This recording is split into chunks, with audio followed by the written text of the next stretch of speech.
The splash echoed through the backyard like a gunshot. Karen's 7-year-old son Tommy had vanished beneath the chlorinated surface, his Superman cape floating like a dark omen. Without hesitation, Karen launched herself over the pool fence. In her business suit, her designer heels flying off midair. But as she crashed into the water, something was terribly wrong. The pool wasn't just deep, it was a trap. And the woman watching from the shadows wasn't just a neighbor. She was the mother of the boy Karen's son had been bullying for months. Today, revenge would come dressed as an accident. Karen Blackwood adjusted her Bluetooth earpiece as she stepped out of her black BMW, the afternoon sun glinting off her perfectly styled blonde hair. The Hendersons' backyard party was already in full swing, the sound of children's laughter mixing with adult conversation and the steady hum of the pool filter. "I don't care what the contractor says, Janet," she barked into the phone, her voice carrying that familiar edge that made her neighbors either avoid her or secretly mock her behind their manicured hedges. The granite countertops were supposed to be installed yesterday, not next week. "Fix it." She ended the call with a sharp tap and surveyed the gathering with the calculating gaze of a woman who measured everything, including children's birthday parties, against her own standards. The Henderson house was acceptable, she supposed, though the landscaping could use work and the pool deck was clearly builder-grade tile. "Mommy." Tommy's voice cut through her mental critique. Her 7-year-old son came running toward her. His Superman cape streaming behind him, chocolate cake smeared across his cherubic face. "Did you see me do the cannonball? It was the biggest splash ever." Karen's expression softened marginally. Tommy was her pride and joy, her golden child who would attend the best schools, play the best sports, and associate with the right kind of people. She'd make sure of that. "That's wonderful, sweetheart," she said, instinctively reaching for a wet wipe from her designer purse. "But let's clean you up. We don't want to look messy at Marcus's party." Across the yard, Linda Chen sat quietly in a folding chair, watching her 8-year-old son David hover at the edge of the group of playing children. David's thick glasses were slightly askew, and his swim trunks, hand-me-downs from his older cousin, were a size too big. He clutched a small action figure in his hands, the paint worn off from years of play. Linda's heart clenched as she watched the familiar scene unfold. The other children, led by Tommy Blackwood, formed their exclusive circle near the pool's shallow end. David approached hesitantly, his action figure extended like a peace offering. "Can I play superheroes too?" David's voice was barely audible over the party noise. Tommy looked up from his game, his blue eyes, so like his mother's, narrowing with practiced cruelty. "Superheroes don't wear glasses, David. And they don't have stupid toys from the dollar store." The other children laughed, that particular brand of childhood cruelty that cuts deeper than any adult insult. David's face flushed red, and he took a step backward, bumping into the pool's edge.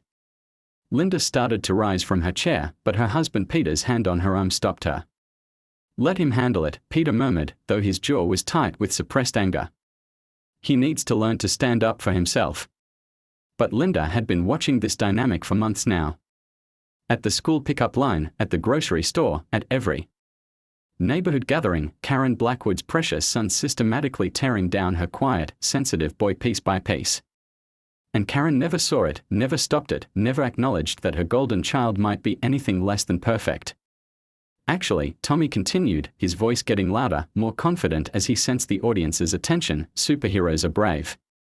They are not scared little babies who run to their mummies." He pushed David lightly, just enough to make the smaller boy stumble. "Stop it, Tommy." The voice belonged to Marcus Henderson, the birthday boy, but his protest was half-hearted. Even at 9, Marcus understood the social hierarchy of their suburban battlefield. Linda watched her son's shoulders slump in defeat. David turned away from the group, his action figure clutched tightly to his chest, and walked toward the far end of the pool where his parents sat today. But Linda saw something else in her son's movements, something that made her chest tighten with recognition.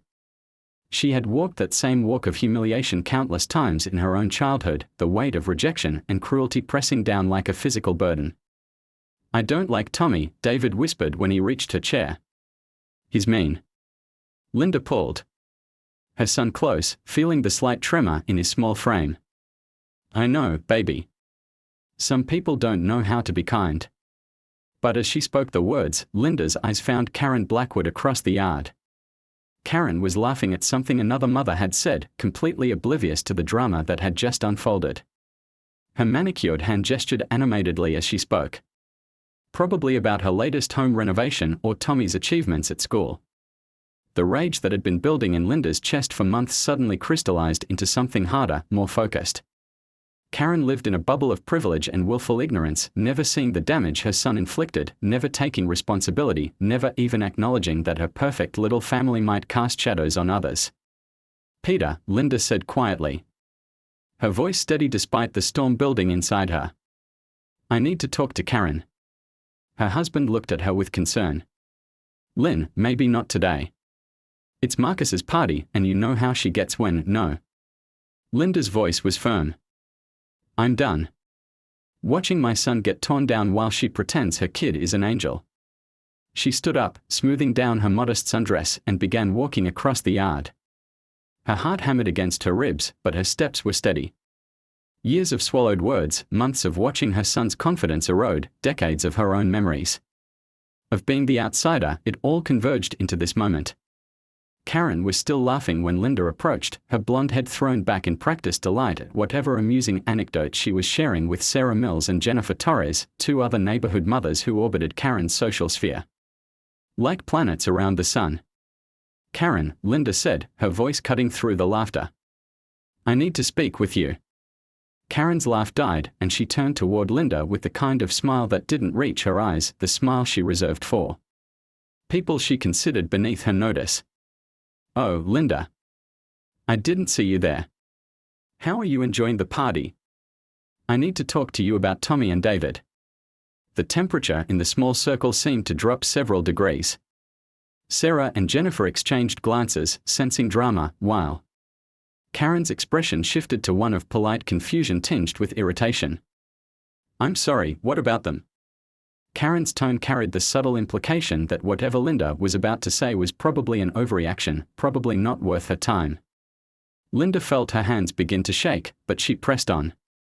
"Your son has been bullying David. At school. At these gatherings, everywhere. He pushes him, calls him names, excludes him from games. It needs to stop." Karen's eyebrows rose in perfectly sculpted arcs. "Bullying? I think you're being a bit dramatic, Linda. Boys will be boys. They adjust. Playing. Calling my son names and pushing him isn't playing, Karen. It's cruelty." "Look," Karen said, her voice taking on that patronizing tone that made Linda's teeth clench, "I understand that David is as sensitive. But maybe instead of blaming other children, you should focus on helping him develop some resilience. Tommy is just being a normal, confident boy. If David can't handle that, perhaps what?" Linda's voice was rising now, drawing glances from other parents around the yard. Karen's mask of politeness was beginning to slip. "Perhaps you should teach your son to toughen up instead of expecting the world to coddle him." The words hit Linda like a physical blow. She felt the familiar sting of tears behind her eyes, but also something else, a fury so pure and hot that it made her vision sharp, made every sound and color around her vivid and immediate. "Toughen up," Linda repeated, her voice deadly quiet. "He's 8 years old, Karen. He's a sweet, gentle child who loves art and reading and helping others. And your son is systematically destroying his confidence because you've never taught Tommy that there are consequences for cruelty." Karen's composure cracked completely. "Don't you dare tell me how to raise my child. Tommy is well-adjusted, popular, and successful. Maybe if you spent less time making excuses for David and more time actually parenting, ladies." Peter had appeared at Linda's side, his hand gentle but firm on her arm. "Maybe we should take this conversation somewhere more private." But Linda shook him off. The months of watching her son suffer, of swallowing her own anger, of trying to be the bigger person, it all exploded outward in a rush of words that had been building pressure like steam in a kettle. "You know what, Karen? Your son is a bully because you're a bully. You look down on everyone in this neighborhood, you judge every family that doesn't meet your standards, and you've taught Tommy that some people matter more than others. Well, guess what? David matters. He matters to me, and he should matter to you, because we're all trying to raise children in this community together. The backyard had gone quiet. Even the children had stopped playing, sensing the adult tension crackling through the air. Karen's face was flushed now, her perfectly. The Hendersons' guest bathroom mirror was unforgiving under the harsh vanity lighting. Karen stared at her reflection, mascara streaked down her cheeks like war paint, her blonde hair plastered to her skull, her designer dress clinging to her body in ways that would have mortified her an hour ago. But now, standing in the small bathroom with a borrowed towel wrapped around her shoulders, vanity seemed like a luxury she could no longer afford. Her hands trembled as she reached for a tissue, not from the cold of her wet clothes, but from the seismic shift happening inside her chest. The image wouldn't leave her mind, David Chen, small and quiet David whom she had dismissed as weak just minutes before, throwing himself into the pool without hesitation while her own son, her confident, popular, normal son, had stood frozen on the deck. A soft knock interrupted her spiraling thoughts. Karen. It's Janet Henderson. I brought you some dry clothes. Karen opened the door to find Marcus's mother holding a simple sundress and cardigan, her face creased with concern. Janet was one of the few neighborhood mothers who had never quite fit into Karen's inner circle, too genuine, too unpretentious, too willing to call out uncomfortable truths. Thank you, Karen managed, accepting the clothes. How are the boys? They are fine. David's already asking if Marcus wants to see his comic book collection. Janet paused, studying Karen's face. You did a good thing out there, Karen. Jumping in like that. Any parent would have done the same. Would they? Janet's question hung in the air. Because I saw a lot of parents freeze when Marcus fell in. But David didn't freeze. And neither did you. Karen felt something crack inside her chest.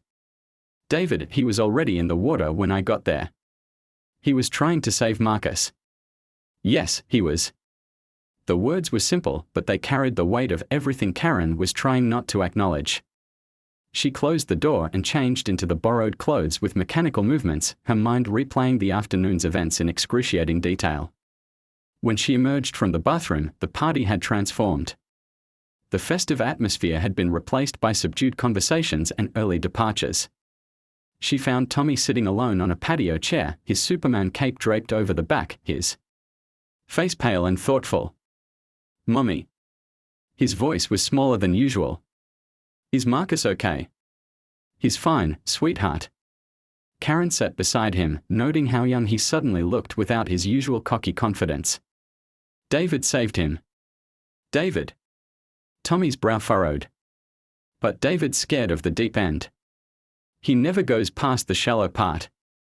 Sometimes being brave means doing something that scares you to help someone else. Tommy was quiet for a long moment. Processing this. I couldn't move when Marcus fell in. I wanted to help, but my feet wouldn't move. Karen's throat tightened. That happens sometimes. Fear can freeze us. But David wasn't frozen. No, he wasn't. Across the yard, Linda was packing up David's things while her son sat with Marcus, both boys wrapped in towels, sharing a bag of chips. David was animatedly explaining something from a comic book, his earlier trauma seemingly forgotten in the joy of finally having someone listen to his stories. Karen watched them, and for the first time, she really saw David Chen. Not as an obstacle to her son's social dominance, not as a sensitive child who needed to toughen up, but as a brave, kind 8-year-old who had risked his life for a friend. Tommy, she said carefully, have you ever been mean to David? Her son's face flushed red. I have sometimes. But he's just so weird, Mom. He doesn't like the same stuff we like, and he reads all the time, and his clothes are old, and stop. The word came out sharper than Karen intended. She took a breath, steadying herself. Those aren't reasons to be mean to someone, Tommy. Those are just differences. But you said, Tommy caught himself, his eyes wide. What did I say? You said some people just don't know how to fit in. And that we should spend time with people who are more like us. The words hit Karen like a physical blow. Had she really said that? As she searched her memory. Fragments came back to her, casual comments about playdates with appropriate families, subtle guidance about which children were good influences, unconscious reinforcement of the social hierarchies that she herself navigated with ruthless efficiency. "I was wrong," she said quietly. "I was very wrong." Before Tommy could respond, Peter Chen appeared beside them, his face carefully neutral. "Excuse me, Karen. Could I speak with you for a moment?" Karen followed him to a quiet corner of the yard, her stomach churning with dread. Peter was a software engineer, quiet and thoughtful like his son, the kind of man who chose his words carefully and meant them when he spoke. "I want to thank you," he said, his voice steady, "for saving the boys. David was already trying to save Marcus when I got there. If anything, I should be thanking him." Peter studied her face for a moment. "Linda told me about your conversation earlier. About Tommy and David." Karen felt heat rise in her cheeks. "Peter, my son came home from school last week with bruises on his arm. Finger-shaped bruises." Peter's voice remained calm, but Karen could see the anger burning in his dark eyes. "When I asked him about it, he said some kids at school were playing a game called Keep Away from David. They were grabbing him and pushing him around." Karen's mouth went dry.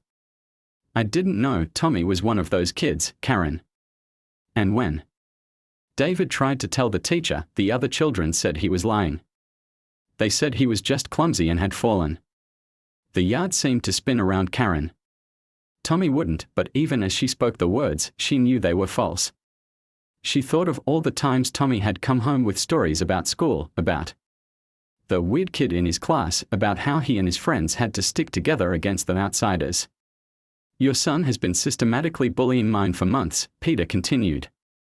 "And today, my son risked his life to save another child while yours stood by and watched. So I want to know, Karen, what are you going to do about it?" The question hung between them like a challenge. Karen looked around the yard, seeing the scene with new eyes. The social dynamics she had navigated so carefully, the hierarchies she had unconsciously reinforced, the casual cruelties she had dismissed as boys being boys, it all looked different now. "I don't know," she admitted. "But I'm going to figure it out." Peter nodded curtly and walked away, leaving Karen alone with the weight of her realizations. She found Linda by the pool, supervising as David and Marcus continued their animated conversation. Linda looked up as Karen approached, her expression guarded but not hostile. "Linda," Karen began, then stopped. What could she possibly say that would matter?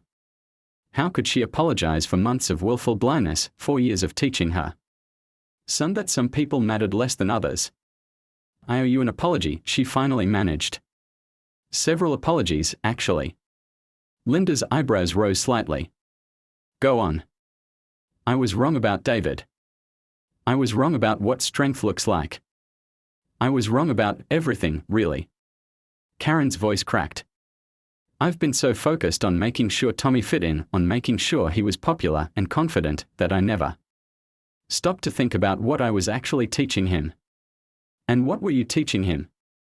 Karen swallowed hard. "That some people don't matter. That being different is something to be ashamed of. That power gives you the right to hurt others." The words tasted bitter in her mouth, but they were true. Every casual comment about those people, every subtle reinforcement of social hierarchies, every time she had looked the other way when Tommy excluded or belittled someone, it had all been building toward this moment of recognition. "Your son is remarkable," Karen continued, watching David patiently explain the plot of his comic book to Marcus. "He's brave and kind and genuinely good. And I've let my son torture him because I was too proud and too blind to see it." Linda was quiet for a long moment. "What are you going to do about it?" It was the same question Peter had asked, but coming from Linda, it sounded less like an accusation and more like a test. Karen took a deep breath, thinking of David in the pool, thinking of Tommy frozen on the deck, thinking of all the times she had chosen the easy path instead of the right one. "I'm going to start by making Tommy understand what is done. Really understand it. And then I'm going to make sure he makes it right." "How?" Karen looked at her son, still sitting alone on the patio chair, his Superman cape forgotten. For the first time in his 8 years, Tommy looked uncertain, vulnerable, human. Not the golden child she had been crafting, but just a little boy who had been taught terrible lessons about how the world worked. I don't know yet, Karen admitted. But David showed me something today about real courage. Maybe it's time my son learned the same lesson. As if summoned by her words, Tommy appeared at her side, his face streaked with tears. Mom, I need to tell you something. Karen's heart clenched. What is it, sweetheart? I've been mean to David. Really mean. And I didn't help when Marcus fell in because I was scared, but David helped even though he was scared too. Tommy's words tumbled out in a rush. I don't want to be the kind of person who hurts people anymore. The admission hung in the air like a prayer.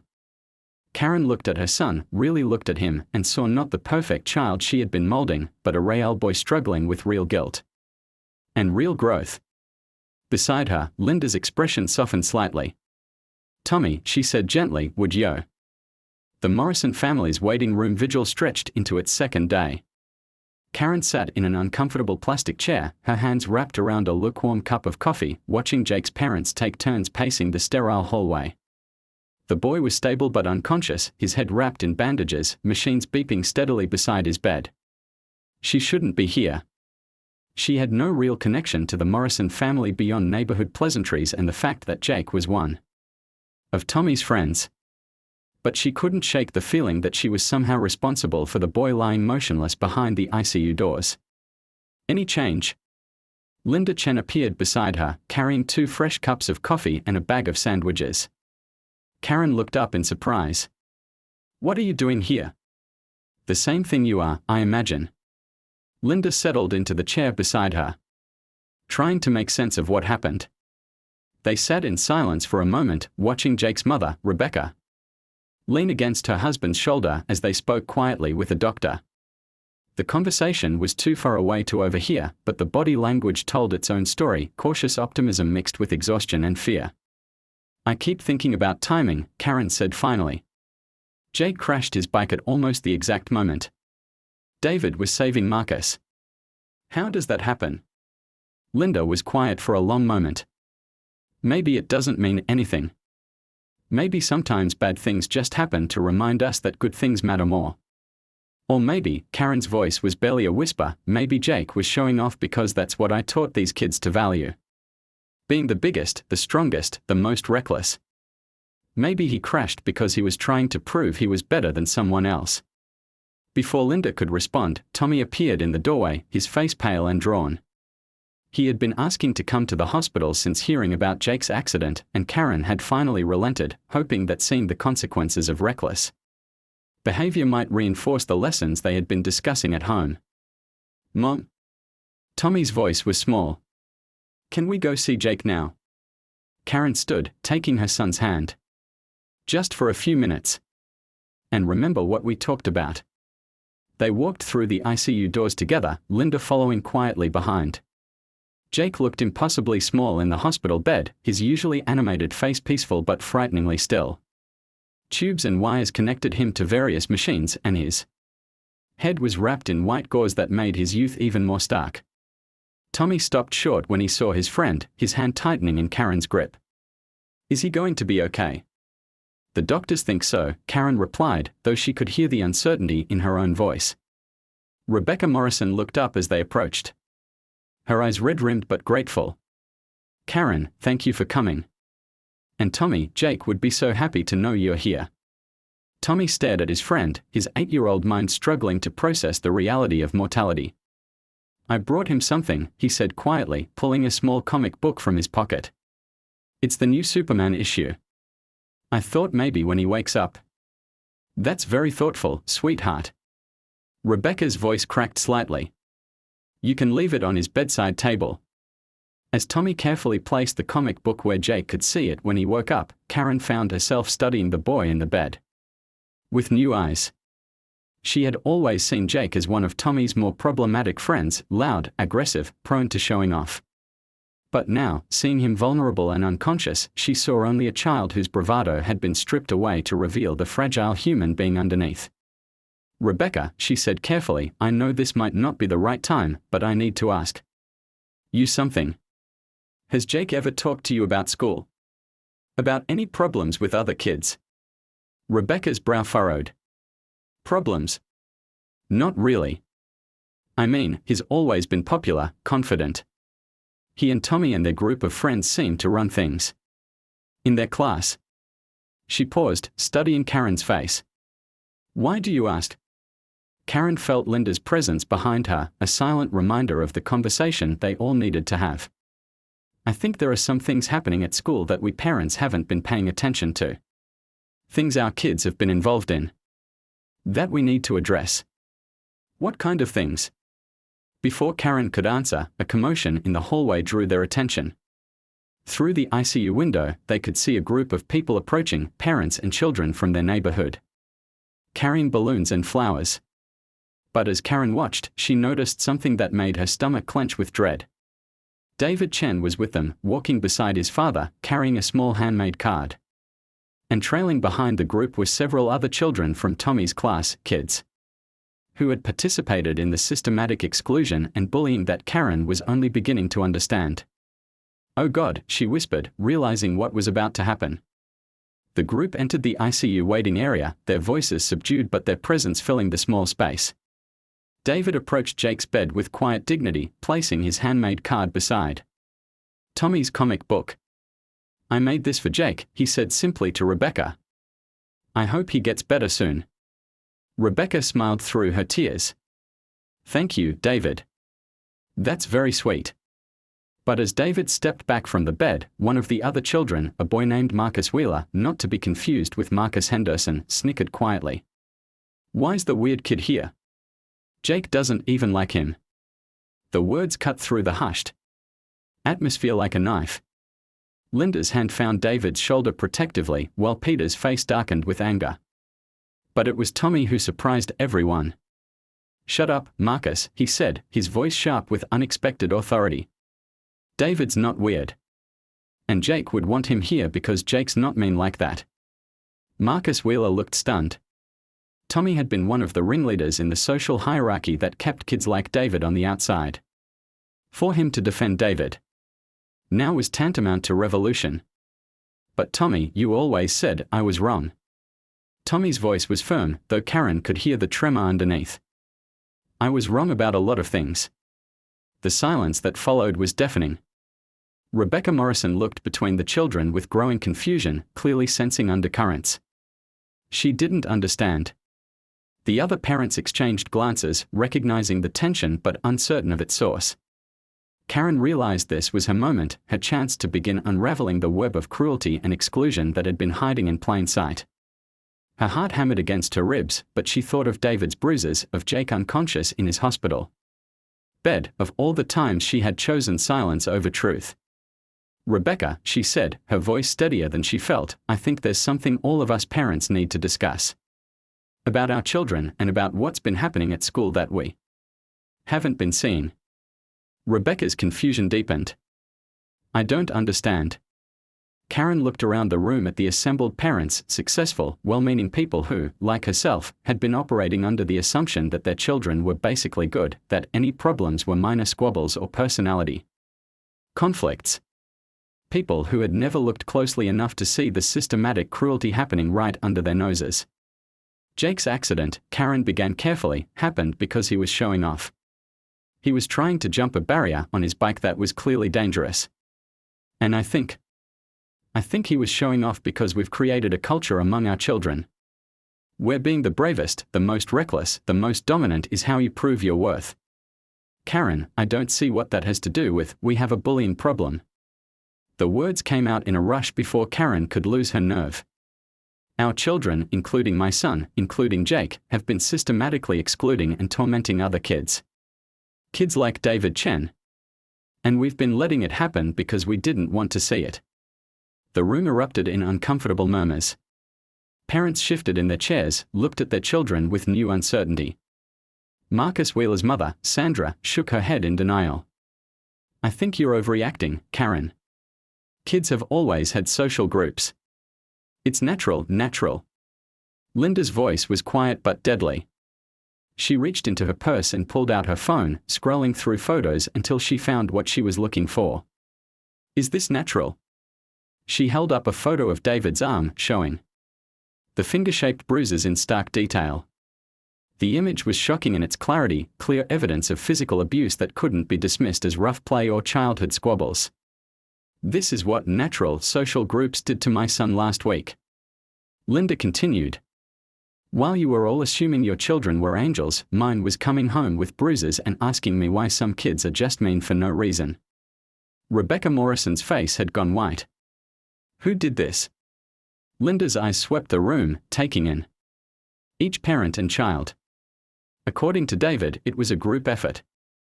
A game called Keep Away from David, where they would grab him, push him around, and then claim he was lying when he tried to tell adults about it. The silence that followed was suffocating.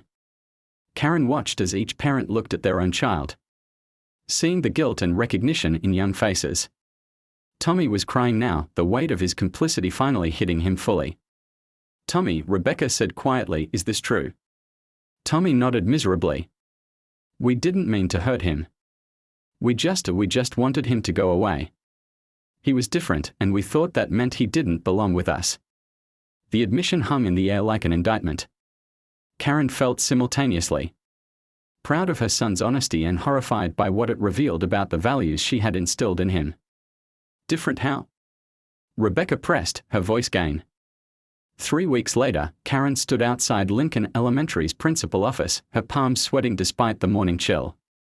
Through the glass door, she could see Principal Martinez reviewing a thick file, the comprehensive report that had emerged from the hospital confrontation, detailing months of systematic bullying that had somehow escaped official notice. The school hallway buzzed with the usual morning energy, but Karen noticed something different in the children's interactions.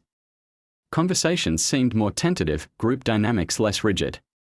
Word of Jake's accident and the revelations at the hospital had rippled through the school community like a stone thrown into still water. Mrs. Blackwood. Principal Martinez appeared in the doorway, his expression grave but not unkind. Please, come in. Karen entered the office to find Linda and Peter Chen already seated, along with Rebecca Morrison, who looked like she hadn't slept in weeks. Jake had woken up 5 days ago with no memory of his accident and a personality subtly altered by his head injury, quieter, more thoughtful, stripped of the aggressive bravado that had defined him before. I've completed my investigation, Principal Martinez began, settling behind his desk with the weight of unpleasant duty. And I have to say, I'm deeply troubled by what we've uncovered. He opened the file, revealing photographs of David's bruises, written statements from multiple students, and a timeline of incidents that painted a picture of systematic harassment that had been hiding in plain sight for months. The good news, he continued, is that David has shown remarkable resilience throughout this ordeal. His teachers report that his academic performance has actually improved since these issues came to light, and has formed several new friendships. Children, it seems, are more willing to associate with him now that the social hierarchy has been disrupted. Karen felt a mixture of relief and shame. Relief that David was thriving, shame that it had taken a near tragedy to create space for his success. The challenging news, Principal Martinez continued, is that we are dealing with a culture of exclusion that goes far beyond a few isolated incidents. This appears to be a learned behavior pattern that multiple children have internalized. Rebecca Morrison leaned forward. What does that mean for Jake? When he comes back to school? Jake's situation is unique. His injury has affected his short-term memory and, frankly, seems to have reset some of his social patterns. In many ways, he's getting a fresh start. The principal's voice softened.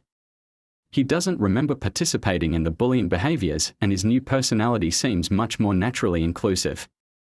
Karen thought of her visit to Jake the previous weekend. The boy had greeted David with genuine warmth, asking about his comic books with real interest, showing no trace of his former dismissive attitude. It was as if the accident had erased not just his memories but the entire social programming that had made him cruel. What about the other children? Linda asked quietly. Principal Martinez's expression grew more serious. That's where we need to have some difficult conversations. Tommy, Marcus Wheeler, and 3 other students will be suspended for 1 week. They'll also be required to participate in our restorative justice program, which includes direct meetings with David and his family to understand the impact of their actions. Karen's heart clenched. She had known this was coming, had even advocated for meaningful consequences, but hearing it made official was still a blow. What does the restorative justice program involve? It's not about punishment, Principal Martinez explained. It's about understanding. The children will work with our school counselor to understand how their actions affected David. They'll write letters of apology, but more importantly, they'll engage in ongoing service projects designed to build empathy and community connection. And if they refuse to participate? Peter Chen's voice was steady, but Karen could hear the steel underneath. Then they'll face traditional disciplinary measures, including possible expulsion. The principal's tone made it clear this wasn't an empty threat. We are also implementing new policies school-wide. Regular empathy training, peer mediation programs, and most importantly, we are training all staff to recognize the signs of systematic exclusion behavior. Rebecca Morrison spoke up. I want Jake to participate in the program too, even though he doesn't remember what he did. I think it might help him understand why some of his friendships feel different now. It was a wise decision, Karen realized. Jake's memory loss meant he was confused by the changed dynamics in his social group, uncertain why some parents looked at him differently, puzzled by his own mother's new vigilance about his behavior. There's one more thing, Principal Martinez said, his voice taking on a different tone. David has asked to speak to the group during their first restorative justice session. He wants to tell his story directly. The room fell silent. Karen tried to imagine quiet, sensitive David voluntarily facing the children who had tormented him, and felt a mixture of admiration and concern. Are you sure that's appropriate? Linda asked, echoing Karen's thoughts. I don't want him to feel like he has to relive the trauma for their benefit. According to our counselor, David specifically requested this. He says he wants them to understand that he's not angry, just hurt.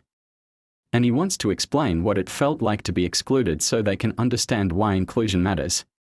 Karen closed her eyes, thinking of the boy who had jumped into a pool to save another child despite his own fear, who was now volunteering to help his tormentors understand the impact of their cruelty. The contrast between David's courage and her own son's learned callousness was almost unbearable. When does this start? She asked. Tomorrow after school. But Karen, there's something else we need to discuss. Principal Martinez's expression grew even more serious. Some of the other parents are resistant to these measures. They are claiming the whole situation is being blown out of proportion. Karen's stomach dropped. Which parents? Sandra Wheeler, for one. She's threatening to pull Marcus out of the program and transfer him to St. Augustine's. She says we are criminalizing normal childhood behavior and making her son a scapegoat. The words hit Karen like a physical blow. She could easily imagine herself saying something similar just a month ago, defending Tommy's behavior as normal boyhood aggression, dismissing the whole situation as playground politics blown out of proportion. What about the other parents? Rebecca asked. Mixed reactions.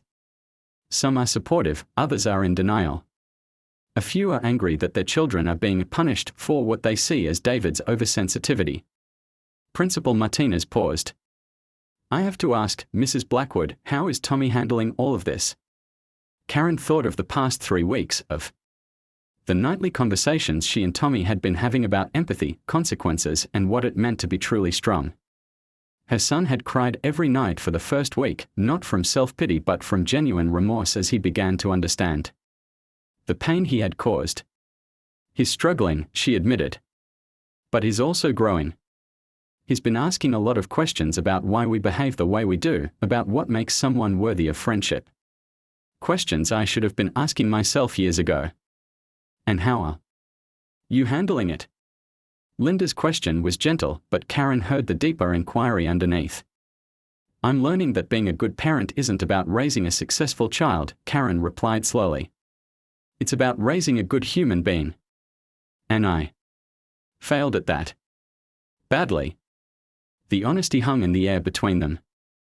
Karen had spent the last 3 weeks dismantling her own belief systems, questioning every assumption she had made about parenting, success, and social dynamics. It was exhausting and humbling and absolutely necessary. The silver lining, Principal Martinez said, is that this situation has created an opportunity for real change. Not just for the children involved, but for our entire school community. We are seeing kids from different social groups interacting more, parents having conversations they've never had before. And David?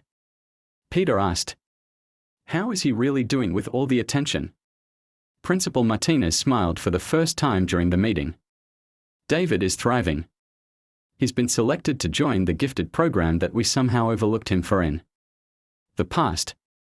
He's started a comic book club that's attracting kids from multiple grade levels.